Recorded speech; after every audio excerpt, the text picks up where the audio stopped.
நண்பர்கள் அனைவருக்கும் வணக்கம். நம்ம வாழையில பார்த்தீங்கன்னாக்கா, அதிகமாக பசலைக்கீரை. பசலை வந்து கீரை வகையை சேர்ந்தது. அது வந்து ரொம்ப அதிகமாக முளைஞ்சிருச்சு. அது வந்து நம்ம வாழையோட வளர்ச்சியை வந்து தடைப்படுத்தும். அதுக்காக நம்ம இப்போ வந்து பசலையெல்லாம் அகற்றிக்கிட்டு இருக்கோம். இப்போ பார்த்தீங்கன்னா, அங்கிட்டலாம் ஃபுல்லாகவே முளைஞ்சிருக்கு. இந்த இடத்துலலாம் நம்ம வந்து பிடுங்கிட்டோம். இங்கே பார்த்தீங்கன்னா, பிடுங்கியாச்சு. இப்போ இதெல்லாம் வந்து கால்நடைக்கு நம்ம கொண்டு போய் போட்டுருவோம். அந்த கால்நடை வந்து அதை சாப்பிட்டுட்டு நமக்கு நல்ல ஒரு பாலை கொடுக்கும். இப்போ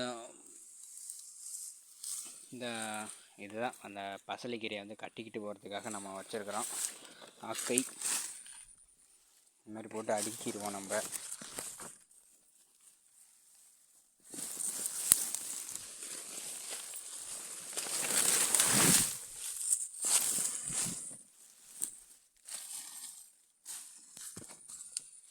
இப்படி வச்சுட்டு நம்ம வந்து இதை அப்படியே கட்டி எடுத்துகிட்டு போய்